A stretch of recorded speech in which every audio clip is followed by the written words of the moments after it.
भारत में हर 3 में से 1 महिला घरेलू हिंसा से पीड़ित है। हिंसा का अनुभव करने वाली महिलाओं में लगभग 86% ने कभी मदद नहीं मांगी और 77% पीड़ित इस घटना के बारे में किसी से जिक्र भी नहीं करते। जीवन साथी द्वारा किए गए हिंसा की वजह से महिला अपने ही घर में सुरक्षित महसूस नहीं कर पाती है। फिर भी अक्सर पीड़ित महिलाओं से समाज बस एक ही सवाल पूछता है, तो छोड़ा क्यों नहीं? मेरी दोस्त संगीता अपनी मर्जी से शादी करना चाहती थी, पर उसके पापा ने उसकी अरेंज मैरिज कर दी।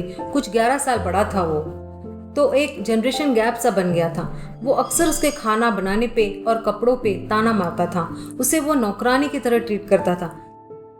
वो कभी मुझसे पूछता नहीं था मुझे क्या पसंद है, मुझे खाने में क्या पसंद है, ना हम कभी साथ बाहर जाते थे। उसको मुझसे बस सेक्स चाहिए था। मेरी मर्जी हो ना हो, मैं दर्द में रहूं, उसे कुछ फर्क नहीं पड़ता था। कभी कभी वो अपनी माँ से भी जाके शिकायत करता था और फिर माँ के मुझे समझाती थी कि मेरा काम तो उसकी ज़रूरतें पूरी करनी है। मुझे जब दूसरी बेटी हुई तब अचानक सब बदल गया। घर वालों को लड़का चाहिए था और पूरा दोष मुझ पे डाल दिया था। इस बात पे झगड़ा होता रहता था, कभी मार पड़ती थी। एक बार तो मेरे हाथ की हड्डी तोड़ दी।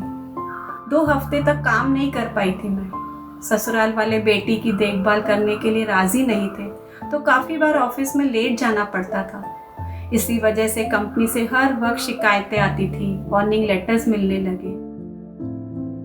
घरेलू हिंसा सिर्फ शारीरिक ही नहीं बल्कि मानसिक, लैंगिक और आर्थिक हो सकती है। देश में हिंसा, बलात्कार, उत्पीड़न और वसूली सब दंडनीय अपराध है, पर जब ये खुद जीवन साथी करता है तो कहीं ना कहीं ये एक निजी मामला बन के रह जाता है। 20 साल बाद उसने फिर अपना बीएससी नर्सिंग की पढ़ाई शुरू कर दी।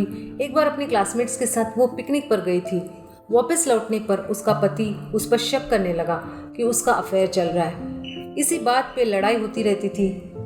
आखिर तंग आकर उसने सोच लिया कि अब बहुत हो गया। बेटा भी बड़ा हो गया था तो उसे और नहीं सहना, पर उसका पति उसको डाइवोर्स देने के लिए तैयार नहीं था। बदला लेने के लिए उसके पति ने मोहल्ले में जाके अफवाह फैला दिया कि संगीता का कोई नाजायज रिश्ता है और यही वजह है कि वो डाइवोर्स चाहती है। संगीता यह सह नहीं पाई। वो अपने बेटे और परिवार के लिए सहती थी। रिटायरमेंट तक अपनी ज़िंदगी काट ली थी इस उम्मीद से कि एक दिन सब ठीक हो जाएगा, लेकिन ऐसा कभी नहीं हुआ। उसको यह एहसास होने लगा कि उसने अपनी पूरी ज़िंदगी एक इंसान को खुश करने में निकाल दी जो उसकी इज्जत भी नहीं करता था। फिर एक दिन उसने अपनी जान ले ली। समाज की उदासीनता और अपने परिवार की चिंता महिलाओं को सामने आने से रोकती है। काफ़ी बार कार्यस्थल एक कामकाजी महिला के लिए सहारा बनता है, जो कुछ समय के लिए ही सही घर की हिंसा से राहत देता है। एक बार मैं ये बात मेरी दोस्त को बताया। मेरी दोस्त ने कुछ पोस्टर देखे थे रेलवे स्टेशन पे जो घरेलू हिंसा के ऊपर था।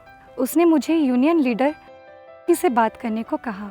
उनसे बात करके मुझे ऐसा लगा कि 5 साल में पहली बार मुझे मेरी समस्याओं से लड़ने की ताकत मिली है।